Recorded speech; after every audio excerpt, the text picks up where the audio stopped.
जय श्री कृष्ण दोस्तों। श्रीमद् भागवत गीता समाधान में आप लोगों का एक बार फिर से स्वागत है।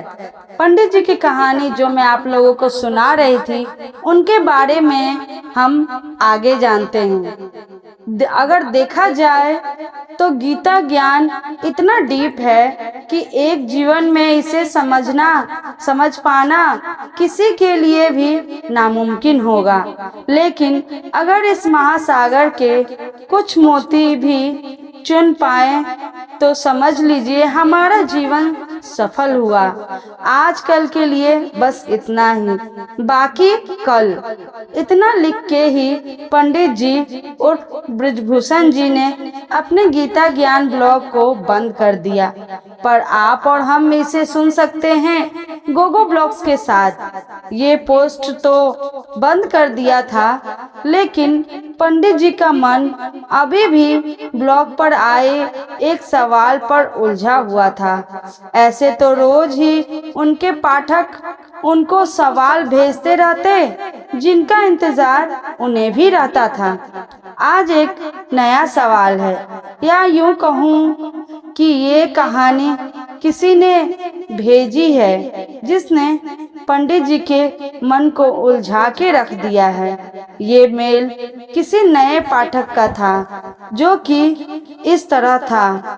पंडित जी नमस्कार, मैं आपको कोई सवाल न भेजकर अपने जीवन के अब तक की कहानी भेज रहा हूँ, और मैं उम्मीद करता हूँ कि आप इसे पढ़कर मुझे आगे अपने जीवन में क्या करना चाहिए इस बारे में बताएंगे। मेरी कहानी कुछ इस तरह से है। मेरा नाम उदय है। मैं उत्तर प्रदेश के एक छोटे से गांव से हूँ।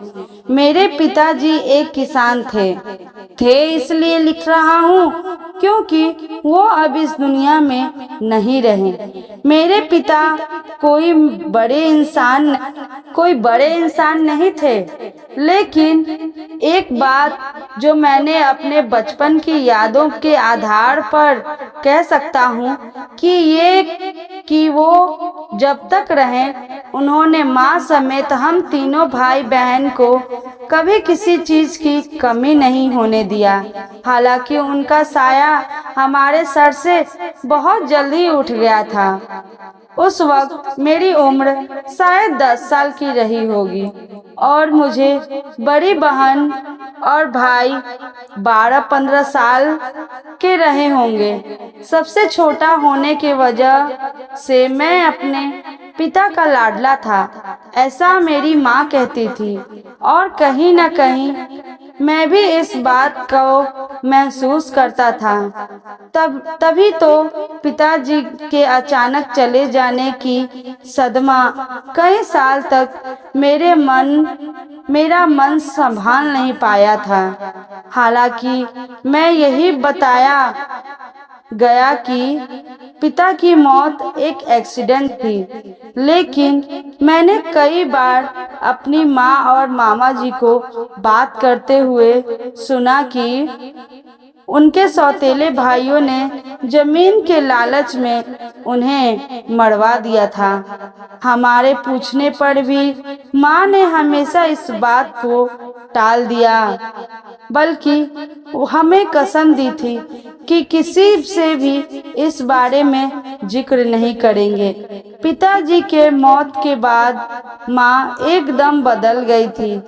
वो हमेशा डरी सहमी सी रहती थी और लगभग हर दिन जब हम पढ़ने लिखने बैठते तो माँ कहती कि जल्दी से पढ़ लिख कर इस काबिल बन जाओ कि गांव से बाहर जा सको।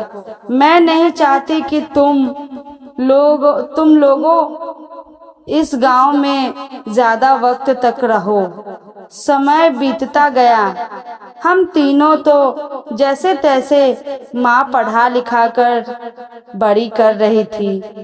उनकी सख्त हिदायत थी कि पढ़ाई के अलावा हमें किसी और बात पर ध्यान नहीं देना चाहिए। अक्सर मेरे सोने के बाद बड़ी बहन और भाई कुछ बातें करते रहते, जिनमें से मुझे बस यही समझ आता कि एक एक करके हमारी जमीनें को पिता के सौतेले भाइयों ने हथिया ली है और हमारे पास खेतों के नाम पर बस कुछ टुकड़े ही बचे हैं। ये भी कि माँ धीरे धीरे अपने गहने बेचकर हमारा पेट पाल रही थी। इन सब बातों को सुनकर मुझे बहुत दुख होता था, लेकिन मैं किसी से बता नहीं सकता था। माँ का सख्त ऑर्डर था और वैसे भी मेरा दुख सुनने वाला था ही कौन। समय के साथ बड़ा भाई आगे की पढ़ाई करने के लिए शहर चला गया था। इसके लिए भी माँ ने अपने गहने ही बेचे थे।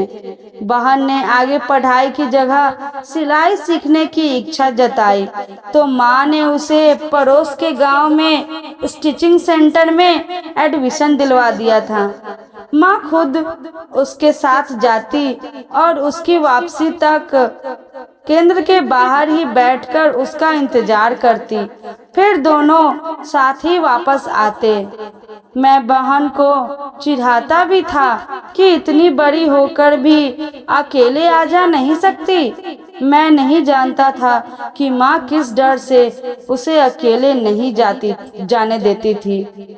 मैं जिनसे हर वक्त माँ से पूछता रहता कि ऐसा क्या हुआ है, यदि किसी की तरह इस गांव के से निकल जाना है। खेतों के नाम पर जो चंद टुकड़े बचे हुए थे, माँ उसमें बहुत मेहनत कर फसल लगाती। हालांकि उनसे फसल के नाम पर कुछ भी नहीं निकलता, लेकिन फिर भी माँ उन खेतों को बंजर नहीं छोड़ती थी।